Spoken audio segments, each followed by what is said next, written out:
teman-teman mohon untuk kembali ke tempat duduk ya. Yuk biar Ini segera mulai seru. acaranya. Ini kafe apa nih? Kafe pejuang Ini ya? kafe pejuang Pak. Isinya pejuang semua Pak. Isinya pejuang semua di sini. Pejuang semua. Saya jam 10. 10-nya minggu lalu apa hari ini? Hari ini.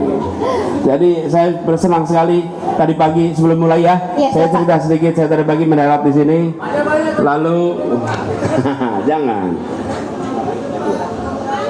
Terus saya tiba bersama dengan Profesor Hamdan Zulfa. Wah, selamat datang Pak. Prof Hamdan Zulfa ini ingat nggak dulu apa? Ketua MK. Pamannya siapa? Waduh Pak. Bukan paman siapa-siapa ya.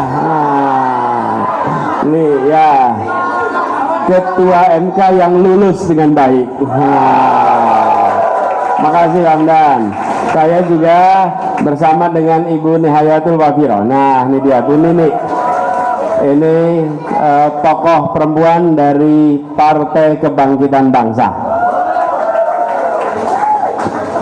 Dan saya ditemani dengan istri tercinta.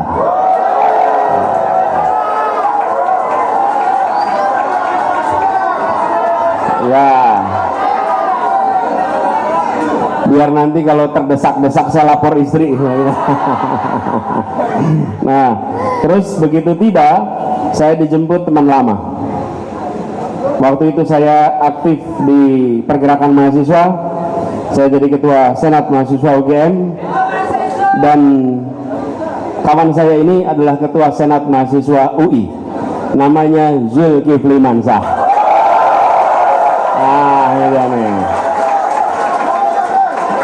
Jadi dengan Pak Zul ini bukan kenal gara-gara sama-sama gubernur, bukan. Kenalnya karena dulu sama-sama di pergerakan mahasiswa. Nah, di sini banyak nggak yang aktivis mahasiswa? Semua. Wih, mantap dong kalau begitu nih ya. Oke. Ya. Nah, terus saya juga ditemani oleh putri saya, Mutiara. Mana tapi duduknya? Mana dia? Mana dia? Mana dia? Oh, di belakang sana. Oke. Oh. Ya. Nah.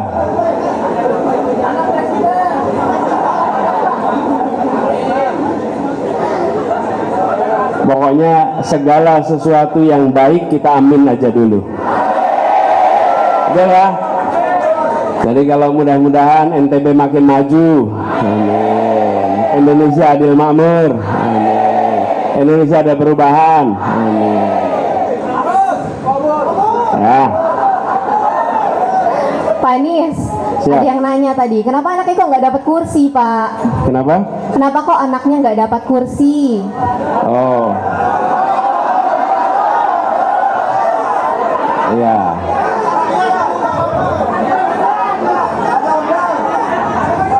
Biarkan dia dapat kesempatan yang sama dengan yang lain. Jangan sampai anak calon ditaruh di tempat yang di depan. Betul tidak? Kalau baru calon aja di depan gimana nanti? Betul tidak?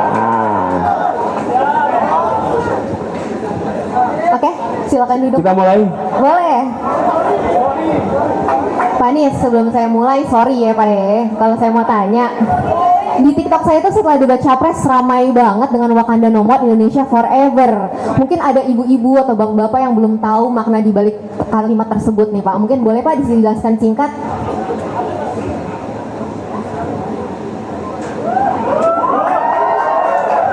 Gini, akhir-akhir ini kita menemukan fenomena yang tidak seharusnya terjadi. Apa itu? Banyak yang merasa takut untuk mengungkapkan kritik. Banyak yang merasa khawatir untuk mengungkapkan kenyataan. Bahkan ada yang melaporkan jalan rusak saja di proses hukum. Betul tidak? Di mana itu? Lampung. Dia tidak berbohong, dia mengungkapkan fakta, tapi kemudian diproses hukum. Betul tidak? Dan ketika rasa takut itu ada, mau menyebut Indonesia saja menyebutnya dengan istilah Wakanda. Karena itu kita bilang, kita berjanji ke depan tidak perlu sebut Wakanda, Wakanda nomor, Indonesia forever. Jadi ada kebebasan berbicara. Itu kira-kira jawabannya. Jadi buat ibu-ibu, bapak yang belum tahu, kalau anak-anak muda pasti tahu semua. Karena aliasnya tuh Wakanda atau Konoha. Betul kan? Nah, sudahlah, tidak perlu Wakanda, tidak perlu Konoha, sebut saja Indonesia. Pak, kok Bapak mau didesak nggak nervous sih Pak? Malah saya merasa terdesak. Apa karena ditemenin Ibu, Pak? Enggak, bukan apa-apa, karena inilah sesungguhnya. Saya tahu persis bahwa yang hadir di sini orang-orang yang mencintai Indonesia. Nah, apapun yang dikatakan karena rasa cintanya pada Indonesia. Karena itu kalau jadi calon presiden jangan pernah takut untuk berdialog dengan siapapun. Betul tidak? Karena siapapun yang ditemui pasti dia memiliki rasa cinta pada Indonesia. Hanya kalau kita punya masalah kita nggak berani ketemu dengan warga. Betul nggak? Oke, siap Pak Anies sudah di panggung, artinya sudah siap dihujani 80 triliun desakan-desakan oleh warga Mataram. Boleh tepuk tangannya? Jangan, kan kita mau mendesak. Desak Anies. Oke, cukup. Terima kasih. Sekarang kita masuk ke segmen 1. Gimana nih?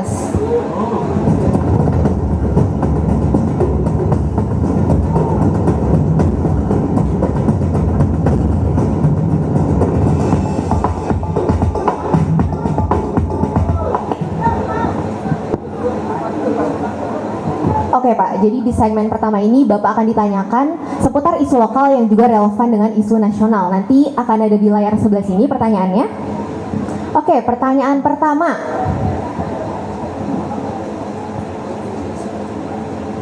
Oke, saya bacakan aja.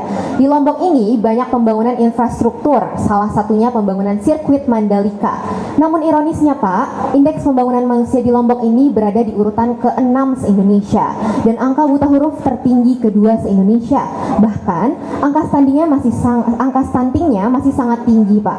Nah, bagaimana nih Pak cara Bapak untuk membangun infrastruktur sambil tetap memprioritaskan pembangunan manusianya? Ya, gini, pembangunan pada intinya adalah tentang pembangunan untuk manusia. Ketika kita membangun prasarana dan sarana itu untuk manusianya, bukan sekedar untuk sarana dan prasarana itu sendiri. Karena itu orientasi kita harus pada pembangunan kualitas manusia. Nah, itu sebabnya kami melihat mengapa bicara tentang keadilan menjadi prioritas kami. Karena kita menyaksikan indeks pembangunan manusia di Jawa dan Sumatera itu angkanya tahun 2022 itu sama dengan atau dibalik nih, angka yang sekarang dimiliki di Sumatera dengan wilayah lain, Sumatera Jawa itu selisihnya jauh. Jadi bila tahun ini Jawa dan Sumatera angkanya 74, 10 tahun yang lalu 69 Jawa dan Sumatera. Tapi kalau kita lihat Kalimantan, Sulawesi, Nusa Tenggara, Papua dan seluruh wilayah Indonesia di luar dua pulau itu tahun 2022 angkanya 69. Bayangkan, Jawa Sumatera 69 10 tahun yang lalu, di luar Jawa dan Sumatera 69-nya baru sekarang. Bukan selisih 4 poin atau 5 poin, selisihnya 10 tahun.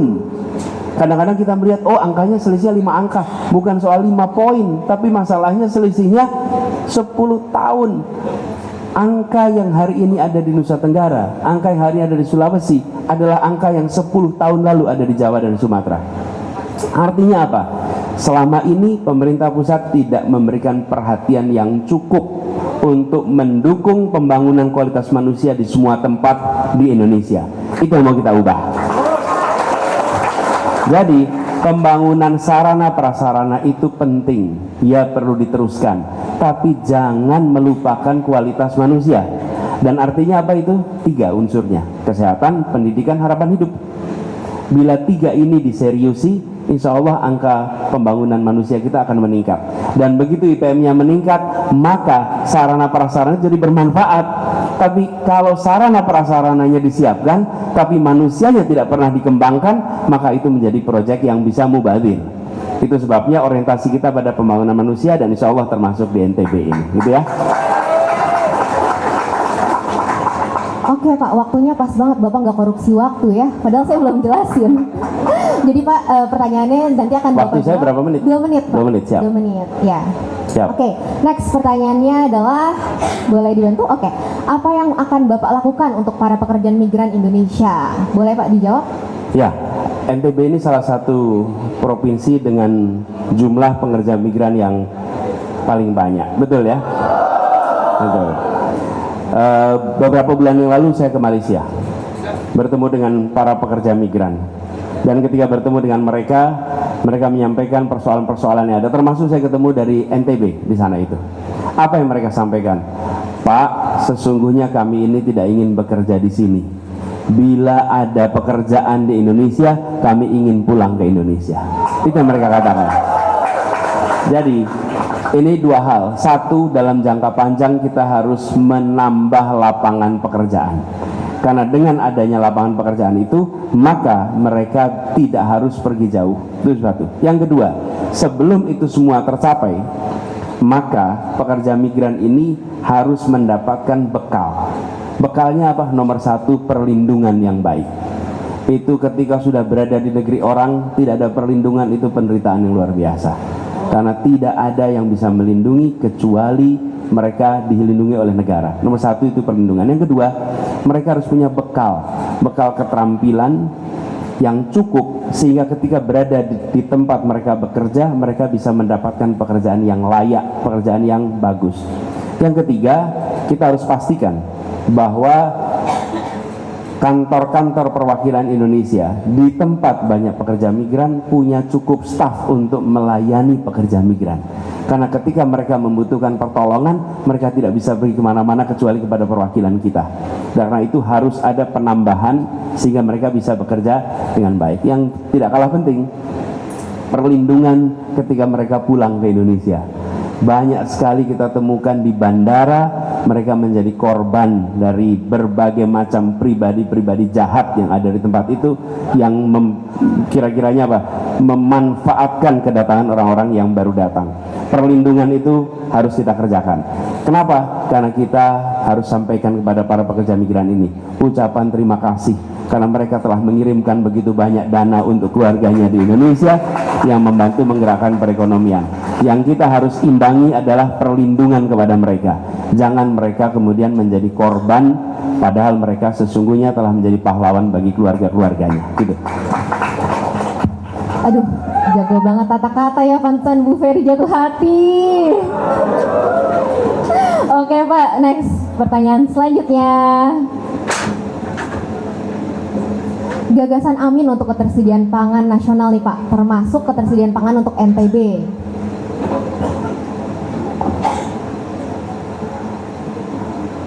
Oke, gagasan Amin untuk ketersediaan pangan nasional termasuk, nah begini,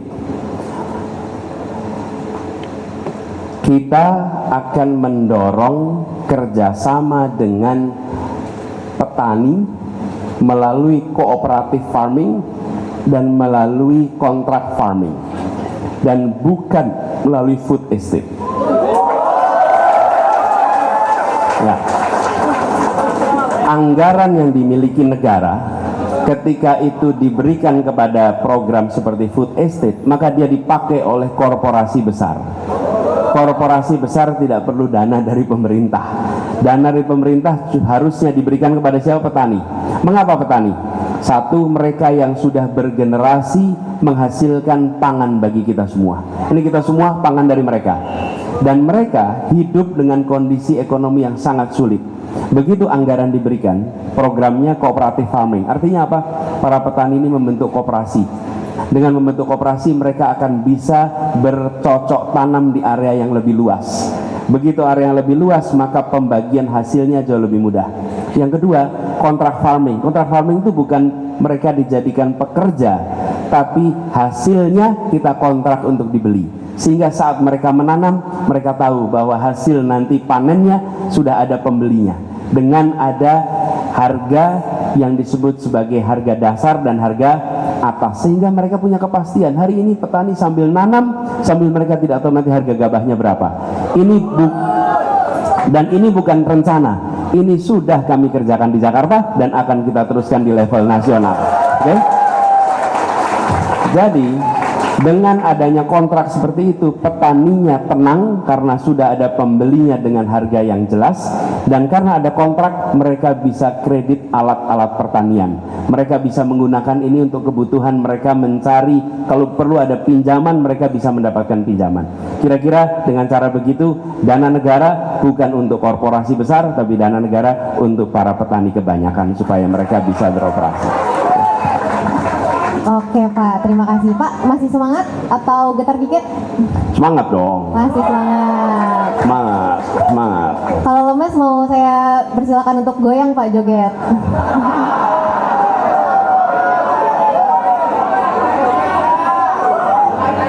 Memang masih perlu joget. Nggak perlu. Nggak perlu. Emang kenapa Pak? Nggak perlu Pak? Iya. Jangan bilang gitu dong. Iya.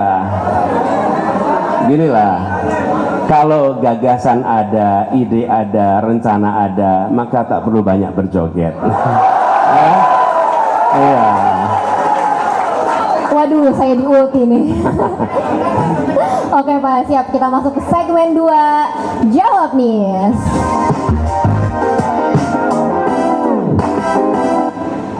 Oke Pak, pertanyaan nih Pak. Belum lama ini Bapak menandatangani kontrak fakta integritas dengan Ijtima Ulama. Kenapa Bapak melakukan itu Pak? Bukankah itu salah satu bentuk politik identitas? Jadi di dalam proses politik sejak kami bertugas di Jakarta dulu, ada banyak unsur masyarakat yang memilih untuk mendukung. Dan ketika mereka menyampaikan dukungan, mereka meminta kepada calon untuk bersedia mengerjakan A, B, C, D, E. Jadi mereka mengatakan kami akan mendukung, tapi kami meminta Anda melakukan A, B, C, D, F, G. Jadi kami punya kontrak politik dengan warga macam-macam. Dari mulai warga Tanah Merah, kemudian warga banyak sekali, termasuk jaringan rakyat miskin kota untuk penataan kampung-kampung kumuh. Jadi ini bukan pertama kali ada dukungan, dan dukungan itu meminta kita melakukan A, B, C, D, F, G. Dan teman-teman bisa lihat, ketika kita mendapatkan dukungan dari Ijtima Ulama, mereka memiliki 13 poin. 13 poin itu bisa dibaca oleh siapa saja, semuanya tahu. Dan isinya adalah untuk kemajuan bangsa dan negara. Kami siap untuk melakukan yang sama dengan kelompok manapun, selama itu sejalan dengan prinsip Pancasila, Undang-Undang Dasar 45, dan untuk kemaslahatan bagi seluruh masyarakat. Nah, ini kemudian menjadi ikatan. Di satu sisi ada tanggung jawab mendukung, di sisi lain kalau nanti amanah diberikan, kami punya tanggung jawab untuk melaksanakan yang menjadi komitmen. Ini adalah praktek modern. Kenapa? Karena kalau yang primitif pakainya rupiah. Betul tidak? Nah, kita tidak terjebak dalam urusan yang rupiah. Kita kerjakan prinsip modern di mana amanat itu dijalankan untuk kepentingan-kepentingan publik. Jadi kami terbuka. Kalau ada yang mau mendukung dengan meminta untuk kami melakukan ABCDFG, kita baca sama-sama. Bila itu sejalan dengan prinsip Pancasila, prinsip Undang-Undang Dasar 45, dan prinsip adil makmur untuk semua, maka yuk kita bersama-sama bergerak untuk perubahan. Oke Pak, saya sebenarnya mau muji jawaban Bapak, tapi ini acaranya desak Anies Pak, bukan dukung Anies. Mau apa tadi rencananya? Mau muji Bapak. Oh muji, boleh aja, nggak apa-apa Nggak mau dipuji. Pak. Oke, kita lanjut Pak, pertanyaan selanjutnya.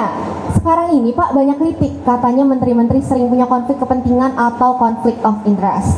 Gimana Bapak menjamin kalau nanti jadi presiden, menteri-menteri tidak akan punya konflik kepentingan? Ya, Bapak Ibu sekalian, itu harus dijaga konsisten. Jadi jangan sampai di awal tegas soal tidak ada konflik kepentingan, tapi sambil jalan pelan-pelan itu ditoleransi. Menurut saya harus ada penjagaan yang konsisten di sini. Jadi komitmennya setiap bertugas di wilayah publik, maka dia harus bekerja atas nama publik. Dan itu ditegaskan. Teman-teman sekalian, begitu seseorang disumpah memegang jabatannya, maka ucapannya, tindakannya, tanda tangannya itu atas nama negara, bukan lagi atas nama pribadi. Karena itu dia tidak boleh lagi bekerja untuk kepentingan dirinya, kepentingan pribadi, karena dia sudah sumpah. Dan tidak ada sumpah itu mengatakan hanya bekerja jam 8 pagi sampai jam 5 sore. Tidak ada, itu 24 jam selama durasi dia bertugas. Jadi saya ingin pastikan, satu, mereka menandatangani komitmen. Yang kedua, menandatangani komitmen bila melanggar otomatis mengundurkan diri. Otomatis, tidak perlu diminta. Begitu melanggar otomatis mengundurkan diri. Jadi kita tidak usah nanti meminta mengundurkan diri, karena bagian dari komitmen itu bila komitmen dilanggar maka harus mengundurkan diri. Kenapa ini penting? Ini untuk menjaga kepercayaan rakyat kepada negara. Negara itu harus dipercaya. Kalau negara tidak dipercaya, maka rakyat akan curiga. Saya beri contoh, akhir-akhir ini kita mau pemilu. Semua bicara tentang bagaimana negara netral, bagaimana tidak ada kecurangan. Artinya apa? Alam bawah sadar kita mengatakan kami kurang percaya pada negara. Karena itu kami curiga. Dulu-dulu kan nggak pernah ada. Ini tidak boleh. Negara harus mengembalikan kepercayaan, karena pilar dalam demokrasi adalah kepercayaan rakyat kepada negara. Dan itu dibuat dari mana? Dari yang paling puncak harus menjaga kepercayaan itu. Berarti kepalanya ya Pak, kalau puncak Pak? Kenapa? Berarti kepalanya ya, dari atas gitu. Ya, memang kepala itu mulainya. Baik Pak, baik. Iya, segala mulai dari kepala. Iya. Oke Pak, kita lanjut ke pertanyaan selanjutnya. Sekarang ini hutang luar negeri mencapai sekitar 8.000 triliun. Bagaimana langkah Amin untuk mengelola hutang luar negeri agar tidak terus membengkak? Ya, gini, hutang sesungguhnya bukan menjadi masalah bila dia digunakan untuk kegiatan produktif, karena dia kemudian memberikan manfaat bagi orang banyak. Problemnya ketika hutangnya tidak dipakai untuk aktivitas yang produktif. Yang kedua, pemanfaatannya banyak bocor. Nah, itu masalah. Tapi bila tidak banyak bocor, dia bisa optimal. Nomor satu. Kemudian yang kedua, terkait dengan hutang ini, rasio hutang kita itu ada ambang batasnya. Saat ini rasionya 37%, sekitar 8.000 triliun, 37% dari GDP kita. Kita menargetkan diturunkan itu menjadi di bawah 30%. Bagaimana caranya? Dua. Nomor satu, hutangnya dikecilin. Nomor dua, GDP-nya digedein. Oke? Karena dua cara itu akan membuat menjadi 30%. Nah, kita ingin GDP-nya dibesarkan sehingga rasio hutangnya turun, lalu memastikan hutang ini dipakai yang saya sampaikan tadi, kegiatan yang produktif dan diawasi dengan baik sehingga hutang itu tidak bocor, ada transparansi, ada pelaporan yang baik, bisa dipertanggungjawabkan pada publik sehingga nanti memberikan manfaat kepada semuanya. Gitu kira-kira jawabannya. Teman-teman, ini kayak bukan mau mendesak ya, mau mendukung nih kayaknya. Oke Pak, kita ke pertanyaan selanjutnya. Kenapa semua aplikasi pemerintah kebanyakan nggak berguna, nggak aman, dan cuma buang-buang anggaran, Pak? Oh gitu ya. Perasaan di Jakarta ada jaki yang bermanfaat sekali. Ya. Cuman kemarin pas debat saya sebut jaki, dalam waktu hitungan berapa, nggak ada sejam, dihack. Saya bilang kalau aplikasi pemerintah itu dihack, artinya aplikasi itu bagus. Betul tidak? Kalau nggak bagus didiemin aja. Toh semua orang bisa lihat, bukan? Nah, kita ingin itu ada dalam satu sistem yang terintegrasi sehingga orang tidak perlu membuka terlalu banyak aplikasi, tapi bukan sentralisasi karena ada banyak urusan yang dikerjakan di pemerintah daerah. Saya, Pak Zul itu sama-sama bertugas sebagai pemerintah daerah. Banyak kewenangan yang sesungguhnya ada di pemerintah daerah, sehingga kalau kita menyiapkan sebuah super app maka tidak berarti sentralisasi, hanya gerbangnya saja yang bisa satu, tapi langsung harus kerja ke tiap daerah.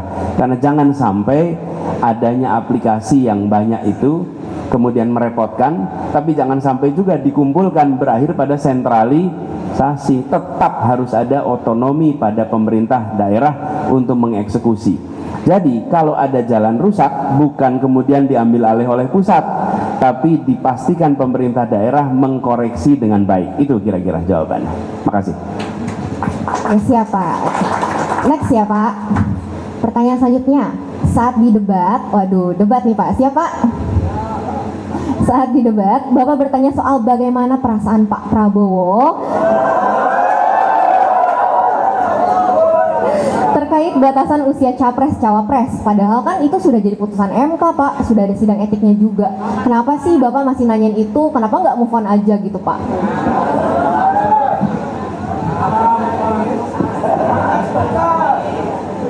Ini terdesak ini.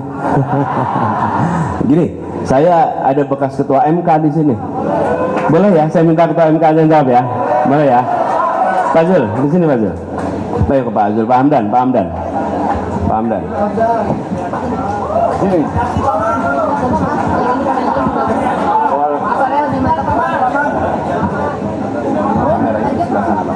Oh, sana ya. Enggak, sini aja.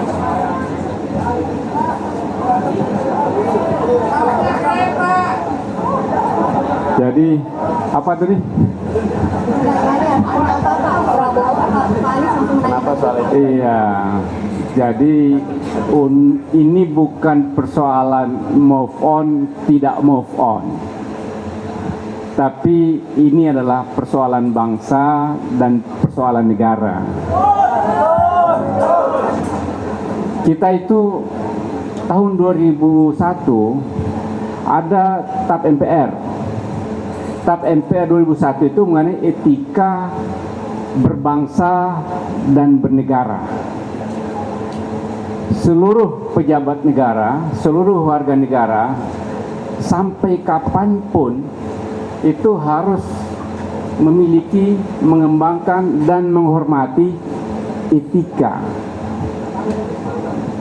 Jadi etika itu kan menyangkut baik dan buruk, budaya malu.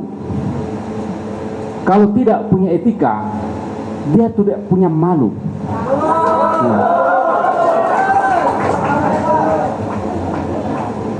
Kalau di Jepang itu, kalau budaya malunya terganggu, harakiri dia.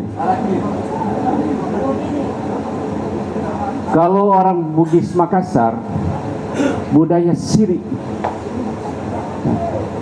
Siri Mapache. Nah, ini ada lagi.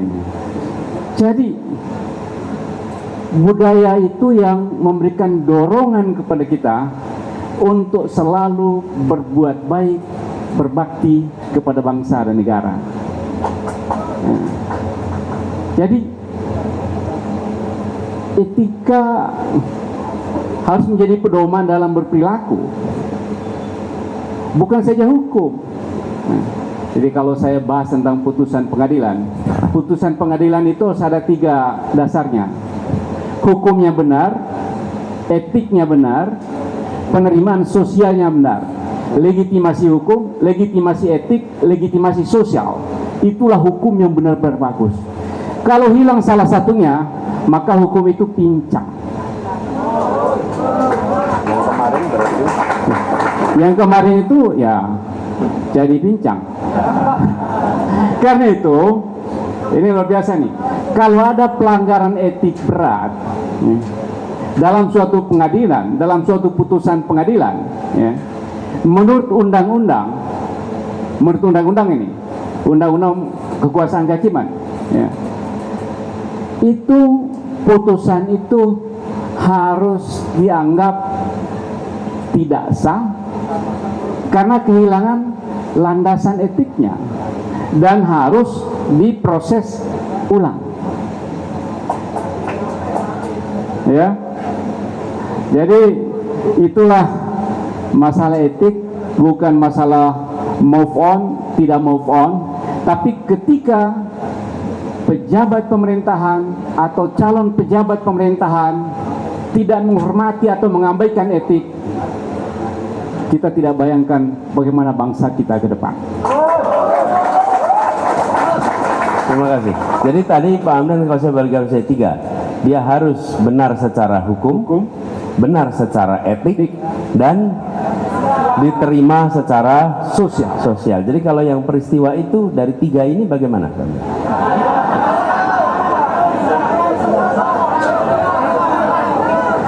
Hanya hukumnya saja, hukumnya sah putusannya, tidak bisa diganggu gugat. Tapi karena etiknya tidak terpenuhi, penolakan sosial terjadi hanya 1. Jadi bayangkan kalau ada 3 kakinya, tinggal 1, kau potong 2, runtuhlah negara hukum. Ini runtuh negara hukum. Hukum bisa ditekuk, ya. Hukumnya benar, tapi etikanya ada. Bisa terjadi, dan itu sering terjadi. Hukumnya benar, etikanya tidak ada, itu runtuh negara hukum. Jadi hukum itu bukan saja yang tertulis, bukan saja kata-kata, tapi ada yang lebih dasar, yang lebih dalam dari situ, yaitu etik. Karena etik yang membuat hukum itu memiliki kekuatan. Tanpa etik, hukum itu bisa lumpuh. Siap. Ini yang ngomong mantan ketua MK nih, ya, bukan ya soheh ya, soheh. Dan sekarang bawa Pak Hamdan, ini Prof Hamdan, ini tulisannya ini negara hukum bukan negara kekuasaan. Mungkin balik Pak Hamdan, biar saya bisa lihat Pak Hamdan. Biar saya bisa lihat. Nah tuh. Ya.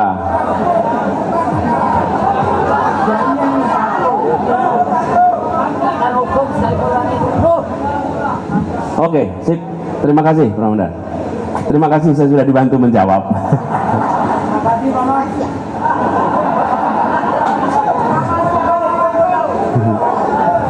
Pengen jadi calon ya.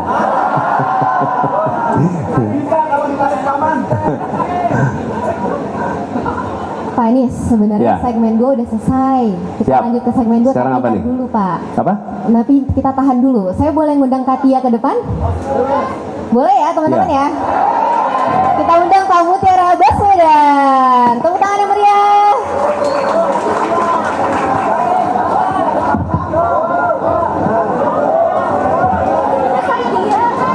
Kenapa? Silakan. Apa? Nggak mau diinterogasi kok Pak. Dari desakan. Betul. Halo Katia. Selamat datang. Terima kasih. Boleh duduk Kak, silakan. Terima kasih. Katia.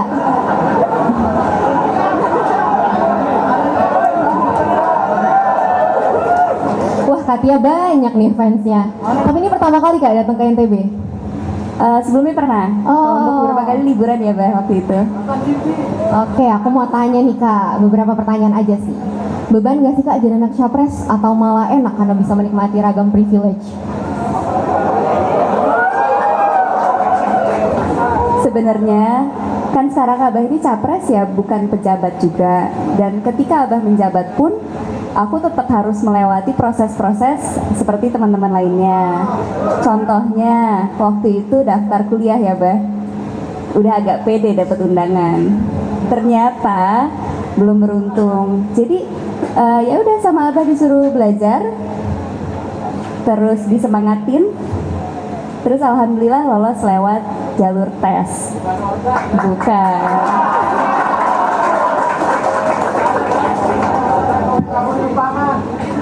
Cuman saya cerita sedikit. Pada waktu dia nggak lolos itu apa namanya istilahnya? SNMPTN waktu itu. SNMPTN. Dipikirnya karena bapaknya Mendikbud, maka si anak pasti akan lolos SNMPTN. Jadi ketika dia nggak dapat, malah jadi berita. beritanya adalah nggak diterima, dan dia pulang ke rumah itu, kenapa nggak lulus jadi omongan semua orang katanya. Lulus Jadi- salah, nggak lulus salah. Tapi bilang udah daftar aja, mudah-mudahan lulus. Jadi kita juga ikut doain. Yang penting dia tidak memanfaatkan ordalnya untuk dapat kesempatan. Oke, pertanyaan terakhir kak. Manggilnya Abah ya? Abah manggilnya. Love language-nya Abah itu apa sih kak? Karena kalau dilihat dari berita atau di mana-mana itu jago banget berkata-kata.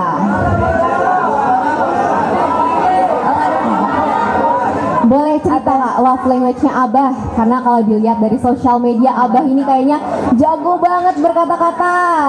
Abah itu lengkap love language-nya. Lengkap alhamdulillah. Ditempelin. Kurang deket ya? Oke, Abah ini lengkap love language-nya. Quality time dapet, kalau Abah pulang kantor, pulang kerja, aku suka nungguin. Quality time-nya dapet. Terus yang kedua, words of affirmation-nya dapet. Abah sekali-sekali suka mengucapkan I'm proud of you. Itu sebagai anak itu lumayan loh. Terus physical touch juga, Abah itu dengan anak-anaknya sangat dekat, sangat ramah. Jadi kangen ayah. Dan juga kalau Abah lagi jalan-jalan biasanya pulang-pulang bawa kado, snack-snack buat anak-anak. Gitu, jadi lengkap Abah tuh. Waduh, enak banget ya kalau punya ayah kayak Pak Anies. Alhamdulillah. Alhamdulillah. Oke, Katia, terima kasih banyak udah Terima mau kasih. ngobrol-ngobrol bareng. Sehat selalu, Katia. Terima kasih. Thank you. Terima kasih. Ini di luar skenario kita ini.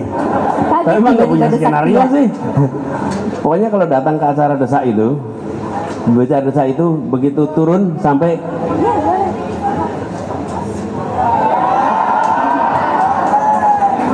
Banyak fansnya ya, Pak. jadi kalau datang ke acara desa itu nggak pernah tahu apa yang akan muncul. Jadi cuman Bismillah, tawakkalallah. Mudah-mudahan pertanyaannya oke, gitu kan? Oke, Pak. Ada surprise lagi nih, Pak. Satu Apa tuh? lagi. Di belakang kita ini ada foreigners atau teman dari luar negeri yang katanya mau bertanya juga ke Bapak Anies. Oh, Boleh ya, Pak? boleh. Bapak bisa nggak nih, Pak? Bapak Ya, ngetes ya, Pak? kalau nggak tahu ya kita tanyalah sama yang ada di sini, ya. Yuk. Oke, ya, you can go.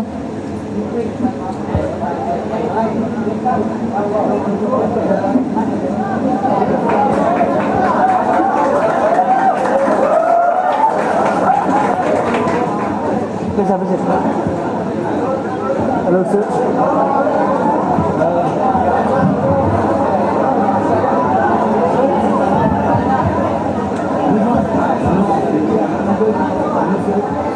A lot of tourism now is in Bali. What's your name? Robert, Robert. Yes. Where are you from? Blanda. Belanda. Oke.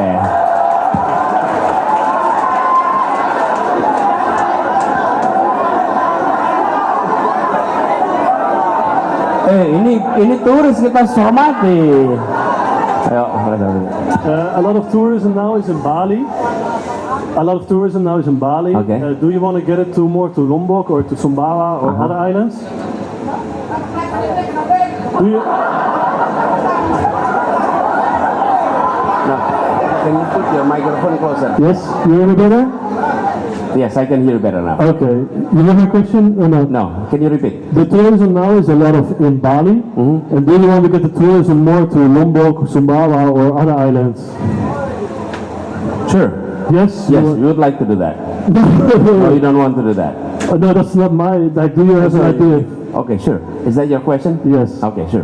How long have you been in Bali? Now for almost 6 months. 6 months. Do you enjoy? Sorry? Do you enjoy Bali? No, I haven't been a lot to Bali. But you've been here, More to Java and Sumbawa. Sumbawa. And How do you now- like Sumbawa? I love it, really. Yes. Beautiful. Yeah, I think saya jawab untuk beliau ya. I think we'd like to see more tourists visiting islands across Indonesia, not only in Bali. Yes, Bali is an entry point for so many people across the globe, when they hear the word Bali, they imagine the beauty of nature and culture. Both are provided in Bali. But in fact, there are so many beauty of Indonesia in this emerald of equator, which is called Indonesia, and so many islands, as you know, which provided nature and culture, including in West Nusa Tenggara. I think we need to, one, extra promotions, and number two is ensuring infrastructure that meet the expectations of our tourists, and number three, qualified individuals to serve in the resorts, in the area where they have tourist activities, so they will be served with individuals with a level of professionalism that is as expected for world-class tourists who's coming to visit.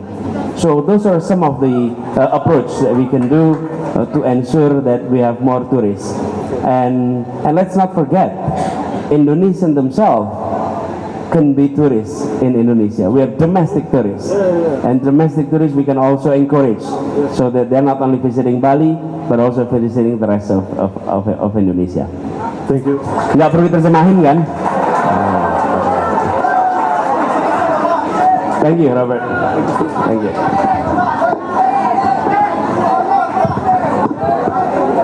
Ibu, makasih Bu. Makasih, sama-sama Ibu. Thank you, terima kasih. Boleh beri tepuk tangan untuk mereka berdua.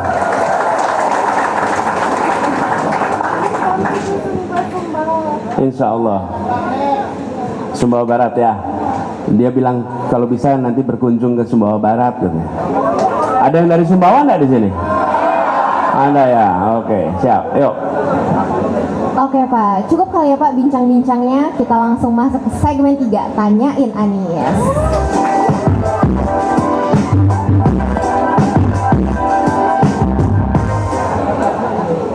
Oke, aturannya masih sama dengan Desak Anies sebelumnya. 1 orang, 1 pertanyaan, dan durasinya hanya 1 menit. Lebih dari itu akan saya cut ya. Oke, tunggu. Turun dulu semuanya, turun. Kalau nggak turun, nggak akan dikasih kesempatan. Turun dulu tangannya. Oke, turun dulu. Turun ya. Dalam hitungan 1 yang ketiga akan saya tunjuk. 1. Oke, tenang. Belum. 1. Sebelah sini dulu ya, sebelah sini. Boleh yang pakai alma mater? Ya. Silakan.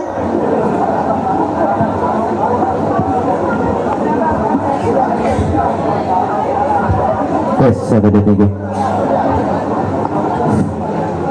Bismillahirrahmanirrahim. Assalamualaikum warahmatullahi wabarakatuh. Sebelumnya mungkin saya izin memperkenalkan diri Bapak. Kalau mungkin pasangan Bapak itu namanya Muhaimin Iskandar, nah yang bertanya ke Bapak hari namanya Al Muhaimin, dan juga apa akrabnya juga Caimin di kampus juga Pak.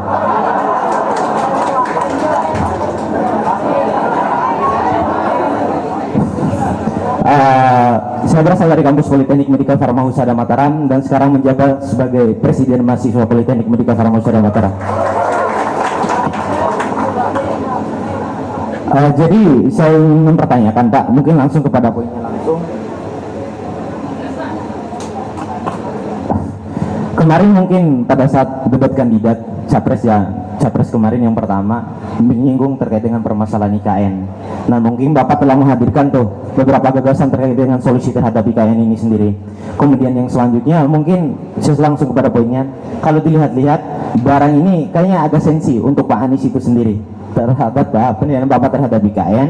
Dan kemudian terus kalau Bapak kurang pas rasanya dengan IKN ini sendiri, kira-kira solusi apa yang ingin Bapak hadirkan terhadap pemerataan dan pembangunan di luar Jawa, khususnya di Nusa Tenggara Barat? Karena banyak kita lihat bahwa akibat dari program IKN ini sendiri, kalau kita tinjau ada banyak hal yang akan dikorbankan. Seperti itu mungkin kira-kira penyampaian Bapak kemarin. Demikian. Ya, Jadi terima kasih panggilannya Bung Caimin ya. Memang betul panggilannya Caimin. Siapa? Aimin. Oh, keren juga. Aimin. Jadi gini, Bung Haimin. Ini soal sumber daya yang kita miliki. Kita punya sumber daya yang terbatas, yaitu namanya anggaran. Lalu kita punya kebutuhan yang banyak. Pertanyaan kita, dengan sumber daya terbatas, kebutuhan yang banyak, yang mana yang mau dibiayai? Oh, kita punya keinginan A, B, C, D, tapi keinginan itu belum tentu kebutuhan. Betul tidak? Nah, menurut kami yang harus dibiayai sekarang adalah yang menjadi kebutuhan. Pertanyaan kemudian, apakah membangun kota baru itu kebutuhan? Belum, itu keinginan iya, tapi kebutuhan tidak ada kebutuhan itu. Di sisi lain, bukan hanya masyarakat di luar Kalimantan, di Kalimantan sendiri ada kebutuhan membangun jalur transportasi antar kota se-Kalimantan. Ada kebutuhan memperbaiki sekolah-sekolah rusak se-Kalimantan. Ada kebutuhan membangun puskesmas di setiap desa dan kecamatan se-Kalimantan. Jadi di Kalimantan sendiri itu banyak kebutuhan mendasar belum tercukupi. Apalagi bila kita masukkan yang di luar Kalimantan, di Nusa Tenggara masih banyak PR yang harus kita lakukan. Karena itulah kenapa saya melihat alokasi anggaran kita itu sebaiknya digunakan untuk kebutuhan-kebutuhan yang urgen, kebutuhan-kebutuhan mendasar, supaya bisa dirasakan manfaatnya oleh orang banyak. Tapi kalau kita membangunnya hanya satu titik, satu kota, yang merasakan manfaat adalah aparatur negara. Yang nanti menikmati gedung-gedung itu siapa? Aparatur negara, bukan rakyat. Karena itulah kami melihat dana ini jauh lebih banyak, lebih baik bila dimanfaatkan untuk kepentingan rakyat banyak. Dan saya terima kasih Bung Haimin sepaham soal itu. Terima kasih. Thank you. Ada tanggapan balik enggak atau gimana? Cukup. Cukup. Makasih ya Bung Haimin ya. Boleh minta? Nanti dah.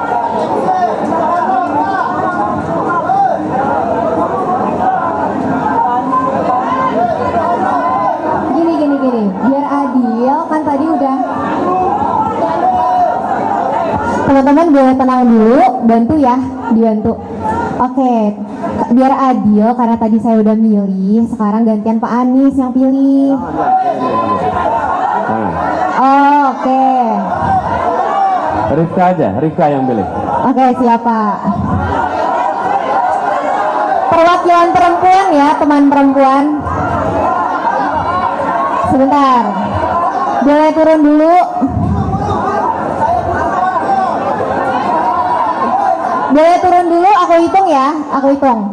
Tapi teman-teman perempuan aja, oke? Karena tadi laki-laki sudah diwakilkan. Dalam hitungan 1 yang ketiga, 1, belum, 1. Boleh ibu yang belakang pakai jubah ungu, ya.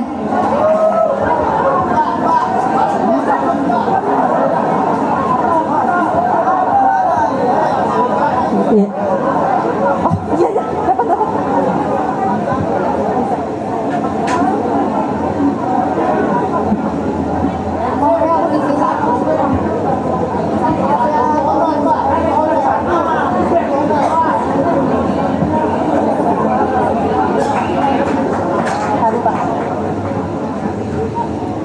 Assalamualaikum warahmatullahi wabarakatuh. Kayaknya saya mimpi bagus tadi malam sehingga saya bisa dapat kesempatan.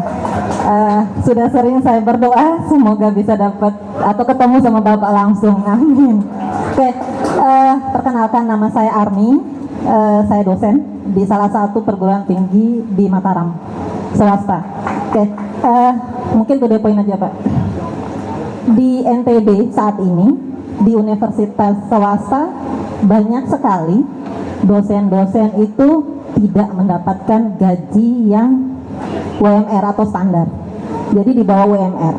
Nah, terkait dengan hal itu, jika Bapak dan semoga Bapak dapat jadi presiden, amin ya. regulasi apa yang Bapak terapkan terhadap dosen-dosen di bawah UMR tersebut? Pertama. Kedua, yayasan banyak yang nakal terkait dengan tidak menggaji dosen tersebut. Artinya regulasi untuk dosen dan regulasi untuk yayasan supaya kita juga merdeka untuk di Indonesia. Terima kasih Bapak.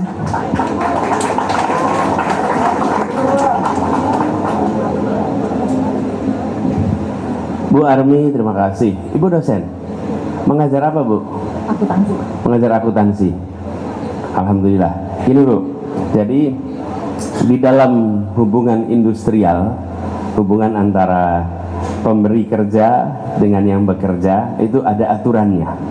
Dan aturan itu dibuat minimal untuk 3 kebutuhan. 1, dia memberikan rasa keadilan. Yang kedua, dia jelas membagi manfaat, memberikan manfaat. Yang ketiga, dia memberikan kepastian. Nah, aturan itu harus ditegakkan. Jadi, insya Allah nanti ini bagian dari komitmen yang kami akan lakukan karena keluhan ini ada di banyak tempat. Bukan hanya di NTB, di banyak tempat. Dan bukan hanya kampus. Banyak pemberi kerja tidak menjalankan kewajibannya dengan baik, dengan memberikan 1, upahnya di bawah UMR. Yang kedua, pembayaran upahnya tidak dilakukan dengan tertib. Yang begitu insya Allah jadi prioritas untuk ditertibkan. Ya, oke, makasih. Ya itu, sama kan ditertibkan. Ya, oke, makasih ya Bu Armi. Salam buat teman-teman dosen. Saya serahkan pada MC. Saya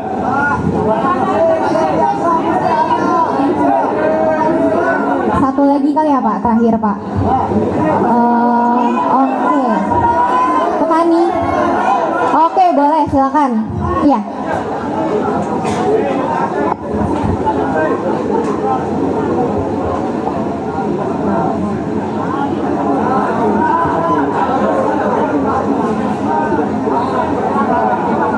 Sudah baik, terima kasih kesempatan luar biasa. Rasanya wow. Jadi saya datang di sini sebagai petani muda, Bapak. Jadi 2019 saya memutuskan untuk pulang ke kampung untuk menjadi petani dan sedang memperjuangkan diri untuk terus menjadi konsisten. Ya walaupun sekarang kita lihat di NTB dengan pertanian yang sangat sulit, termasuk kita lihat bukit-bukitnya ditanami jagung dan kami merasa keresahan itu sangat luar biasa. Tetapi nama Anda siapa? Airil Sukma. Panggilan? Airil. Airil. Ya. Airil usia berapa? 27. 27 dan memilih bertani. Iya.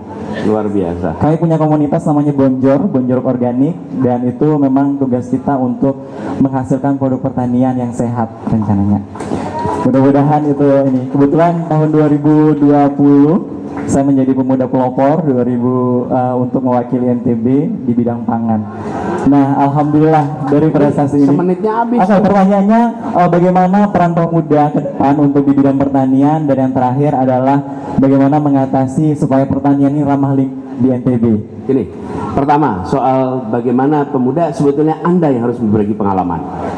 Ini apa yang Airil kerjakan adalah rute penting yang banyak anak-anak muda tidak melihat.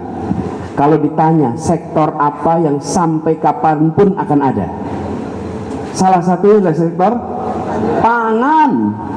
Pangan. Nah, banyak di antara anak-anak muda mau di sektor pangan tapi di hilir. Hilir itu apa? Bikin kafe, bikin restoran, itu hilir. Hulunya jadi petani. Dan pertanian itu, kalau pertanian secara makro itu meliputi unsur pertanian nih.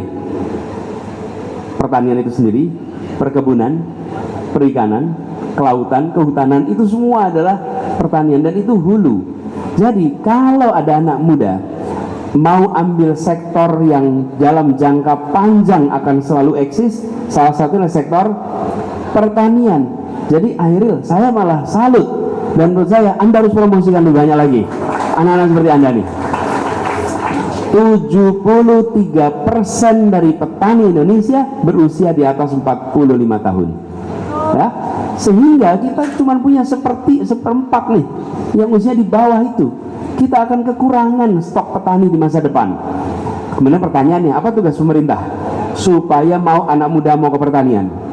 Sektor pertanian harus menjadi sektor yang membawa kesejahteraan bagi petaninya. Kalau menjadi petani tidak sejahtera, mana ada yang menjadi petani? Betul tidak? Dan itu salah satu masalah utamanya. Petani tidak sejahtera sehingga anak muda tidak mau jadi petani. Anda masuk di sektor yang unik, karena Anda masuk ini kemudian membawa gagasan pertanian yang berkelanjutan. Betul tidak? Nah, pertanian berkelanjutan ini udah punya segmen pasarnya. Karena itu segmen pasar ini bagus. Anda karena menawarkan berkelanjutan, pasti menggunakan pupuk yang serba organik, semuanya serba ramah lingkungan. Nah, itu pasarnya besar tuh, bagus di situ. Tapi kami melihat seluruhnya bagi pertanian tradisional harus diubah. Karena itu kenapa kita merencanakan reformasi, namanya bukan sekedar pertanian. Kita mau melakukannya revolusi agromaritim untuk Indonesia. Supaya kita ubah kebijakan itu agar lebih banyak lagi anak muda yang mau menjadi petani. Anak muda tidak mungkin mau masuk dunia usaha yang tidak memberikan keuntungan, nggak mungkin. Jadi inilah salah satu yang itu PR-nya di pemerintah. Tapi yang saya berharap dari Airil, saya berharap Airil berbagi cerita betapa membahagiakannya menjadi petani itu. Oke? Siap? Siap. Kita salaman ya? Ya. Oke, terima kasih.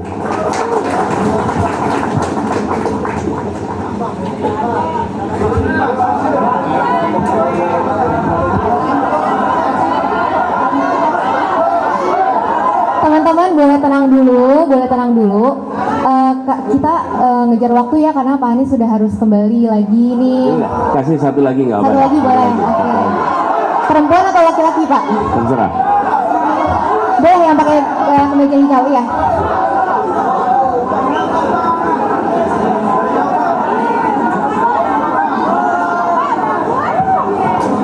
Jadi kalau tidak dihabiskan, insya Allah kunjungan berikutnya.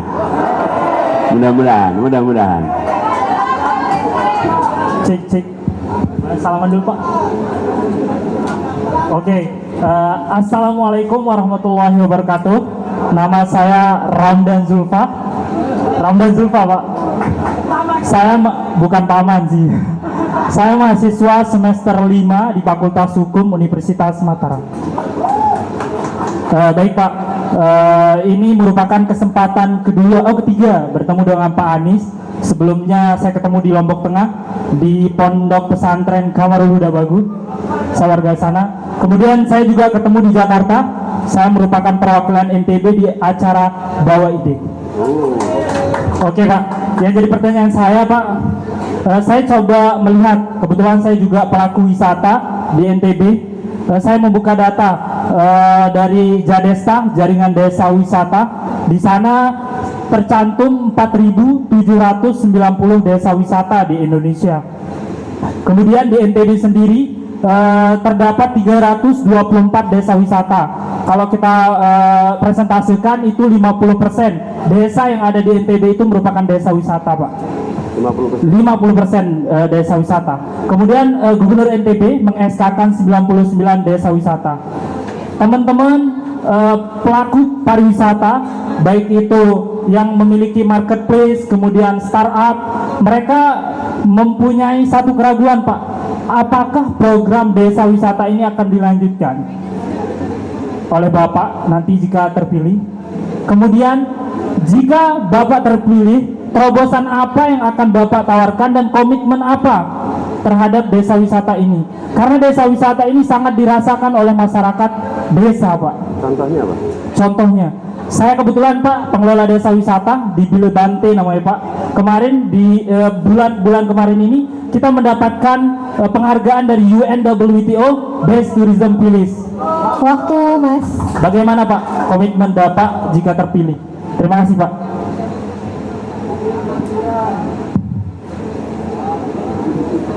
Ya, Bung Ramdan Zulfa. Ya. Makasih. Jadi pertama soal desa wisata. Desa wisata ini sesungguhnya pola pariwisata yang paling bisa memberikan kesan. Kenapa? ketika wisatawan dari luar datang dan dia tinggal di hotel dengan setting bintang 5 yang suasananya mirip tempat mereka berasal, maka dia mendapatkan pengalaman yang minim. Tapi ketika dia tinggal di sebuah desa dan bersama-sama dengan masyarakat, maka dia mengalami bukan sekedar menonton, tapi dia menjalani kehidupan seperti masyarakat setempat. Betul kan? Itu yang biasa disebut dengan istilah cultural tourism. Cultural tourism itu bukan sekedar menonton budaya lain, tapi mengalami budaya lain. Dan kalau dia mengalami, maka dia lebih menghormati budaya kita. Di sisi lain, dia akan pulang menceritakan pengalamannya pada begitu banyak orang, karena dia bukan hanya menonton, tapi mengalami.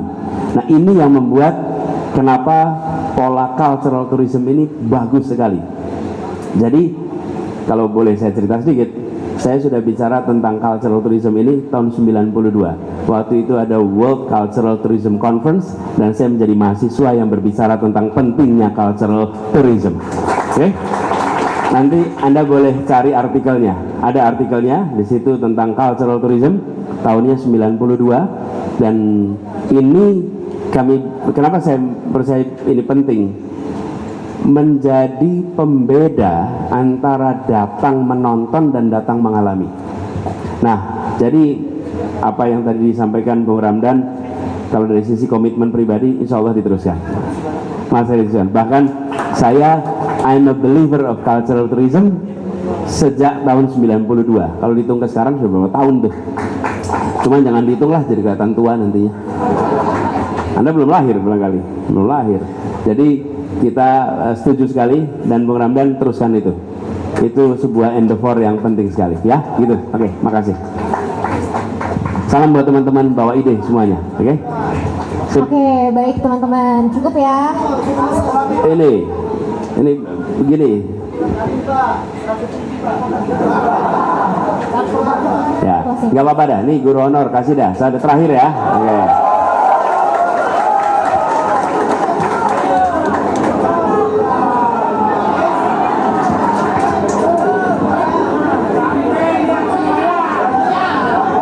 Satu. Sebelum saya mulai, dulu hidup guru honor, hidup mahasiswa, hidup masyarakat, hidup rakyat Indonesia. Terima kasih. Assalamualaikum warahmatullahi wabarakatuh.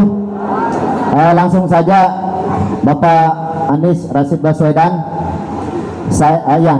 Nama saya Mus Mulyadi, asal Lombok Tengah paling selatan, Pak Anies, Semoyang.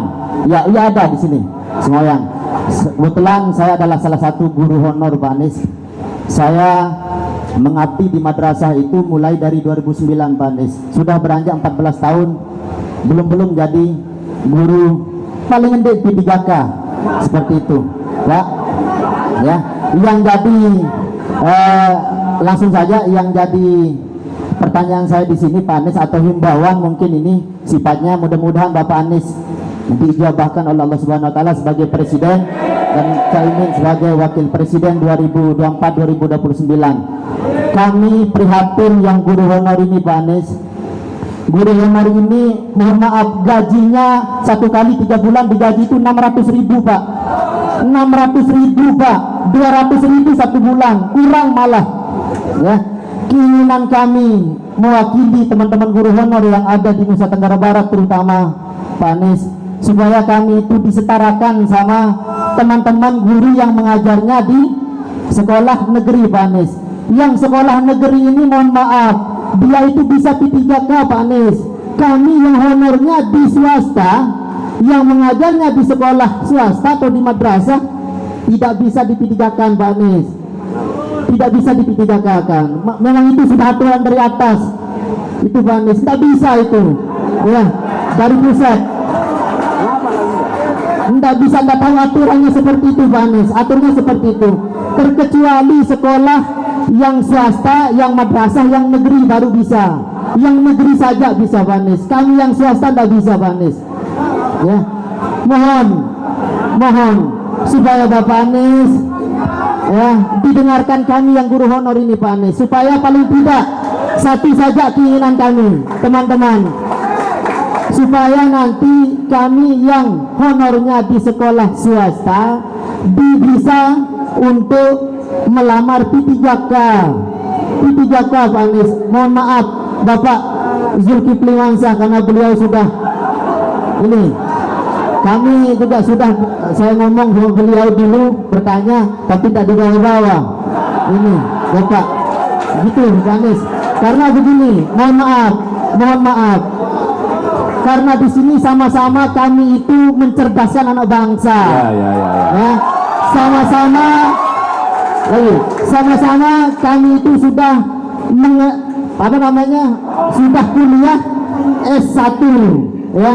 Itu aja tadi itu supaya kami permintaan supaya kami itu namanya siapa? Mus Mulyadi SPD ya, karena kami guru ya, itu saja ya, bisa ditangkap ini Pak ya. Sebelum saya tutup dulu Pak Anies ya, berikan saya kesempatan untuk menyampaikan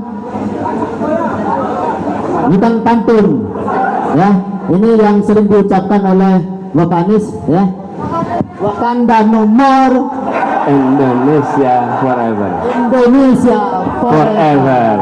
Terima kasih. Assalamualaikum warahmatullahi wabarakatuh. Makasih. Oke, baik. Cukup ya Pak Anies?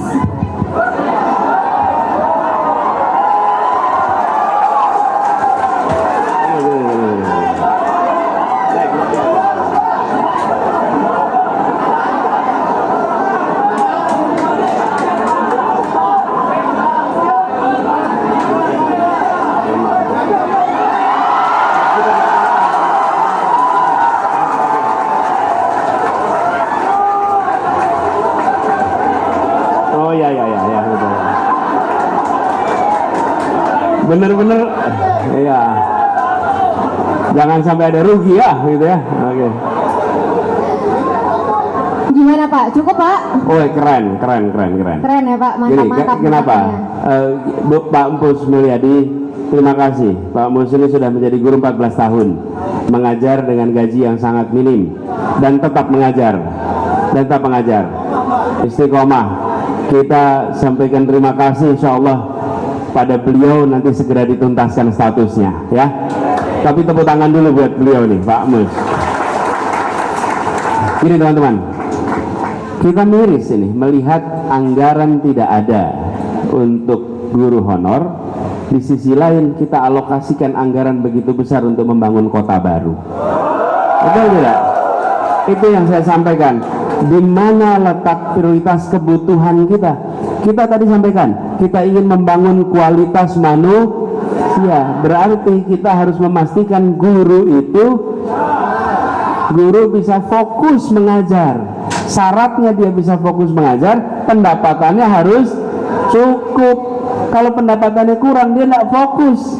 Dia harus mencari pendapatan tambahan di kanan kiri, betul tidak? Dan itu salah satu program kita Pak Mus. Kita ingin agar guru-guru statusnya menjadi punya kepastian. Dan kita sampaikan tadi dalam berbagai forum, kita ingin menghentikan diskriminasi antara negeri dan swasta dalam berbagai kebijakan.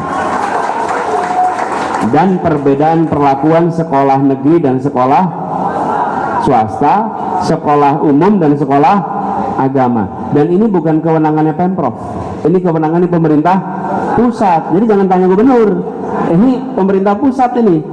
Dan betul, saya juga sebagai gubernur dulu ada punya kendala di situ. Tapi ini kewenangan di pemerintah pusat. Karena itulah kemudian insya Allah nanti ini kita bawa. Ini aspirasi bukan hanya aspirasi Pak Mus. Ini aspirasi guru-guru di seluruh Indonesia. Ya, jadi kami merasa ini PR yang harus segera dibereskan. Nah, harapannya nanti kesejahteraannya meningkat, gurunya juga jadi pembelajar. Dia mampu untuk belajar terus-menerus dan dia bisa mencerdaskan anak-anak kita sehingga menjadi anak-anak yang berakhlak, anak-anak yang mandiri, anak yang dirasakan manfaatnya. Teman-teman sekalian, saya ingin sampaikan terima kasih karena saya harus meneruskan perjalanan kembali ke Jakarta. Dan terima kasih sudah hadir semua di sini. Terima kasih kepada semua yang memilih datang ke tempat ini. Ya, kita semua ingin perubahan di tempat ini. Betul. Kita ingin perubahan dan kita ingin agar kemajuan betul-betul dirasakan oleh semua.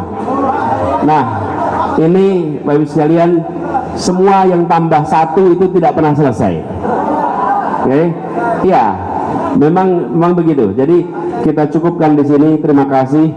Ada closing dari moderator atau Dari Bapak aja. Oh, dari biar saya. Teman-teman puas.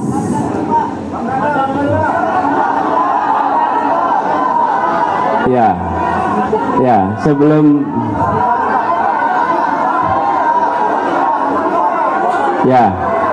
Ibu sekalian, saya ingin sebelum itu saya ingin pesankan pada semua, perubahan atau tidak perubahan itu keputusannya ada di tangan teman-teman semua. Oke? Anda yang muda, Anda yang memiliki masa depan. Anda pemilik masa depan, dan Pilpres adalah tentang masa depan. Pemilu adalah tentang masa depan. Keputusan yang dibuat di tanggal 14 Februari itu berdampak pada perjalanan kita ke depan.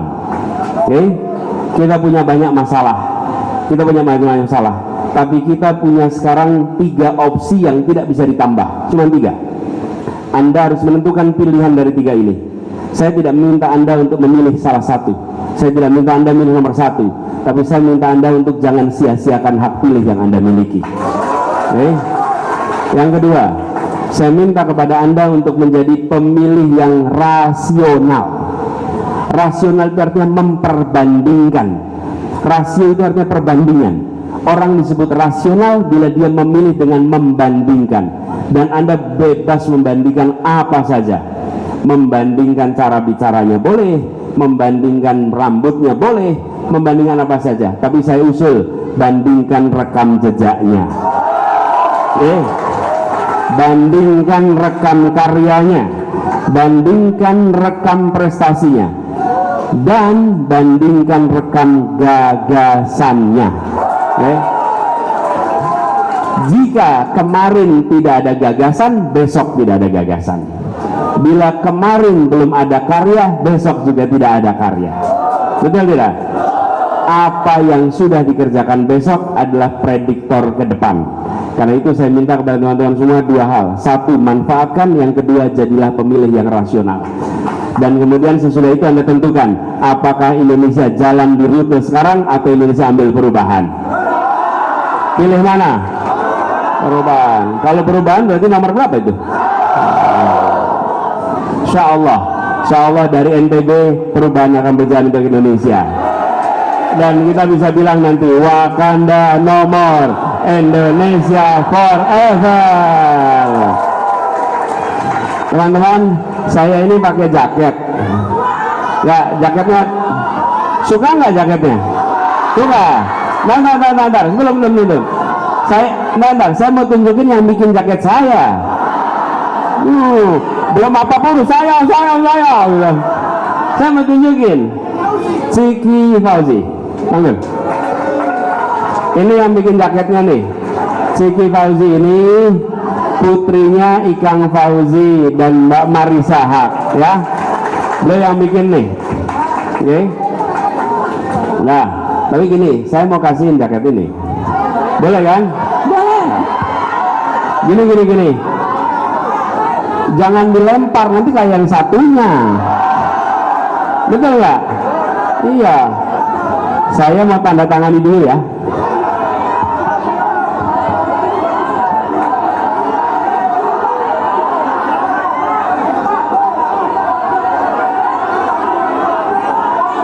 Teman-teman mohon tenang ya, mohon tenang.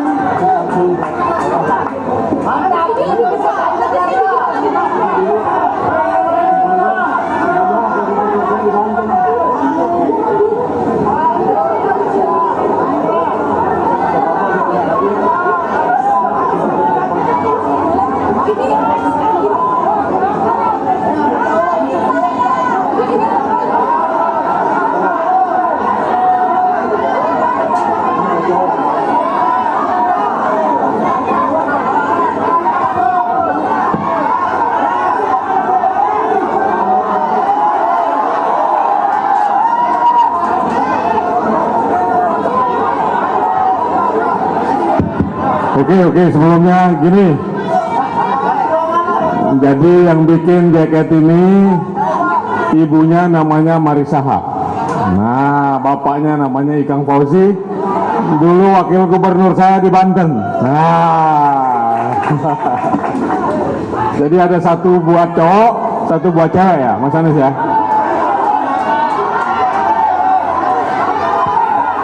Nah, baru kita pusing sekarang.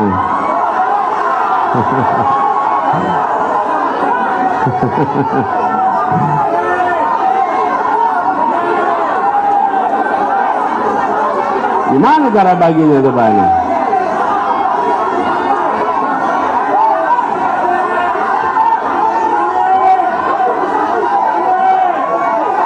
Gini.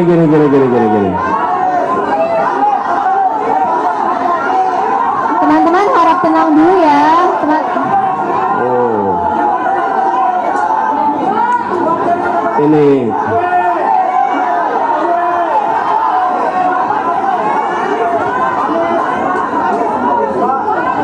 kalau gini,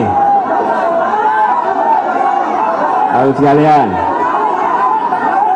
teman-teman. Bentar, sebelum itu, saya mau tanya dulu, Sige, kalau mau pesen ini di mana? Mungkin nanti bisa dibeli di Cikigo. Ya. Sebenarnya ini saya bikin karena permintaan teman baik, tapi kayaknya nanti saya bisa bikin lebih banyak lagi. Ya, gini,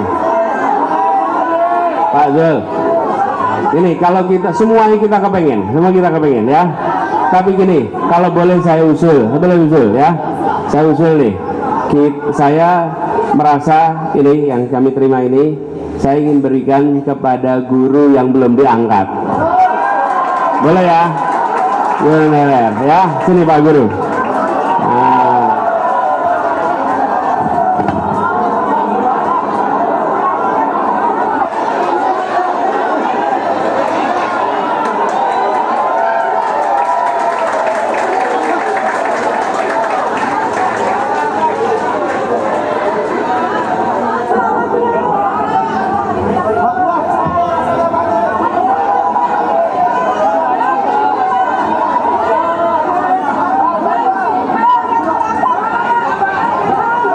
Yang tadi ada yang bertanya perempuan nggak? Nggak ada. Ada. Oh ya. Ada ibu. Satu laki, satu perempuan. Ya. Tadi yang perempuan siapa yang bertanya tadi? Enggak, yang bertanya. Ibu, boleh. Bu, bertanya.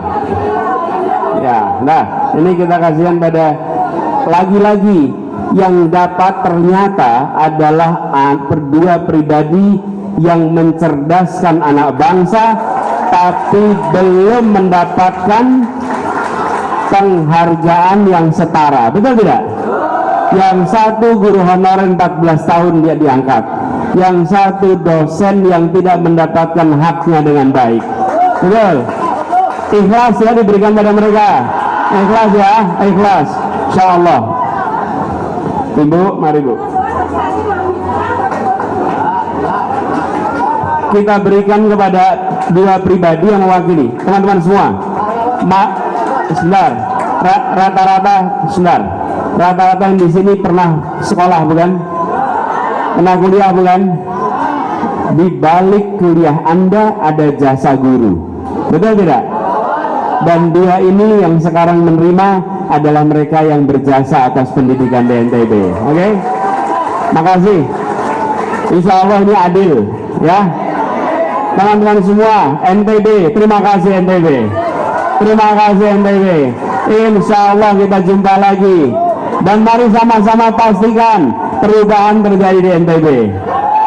Insya Allah. Salam buat semuanya. Assalamualaikum warahmatullahi wabarakatuh.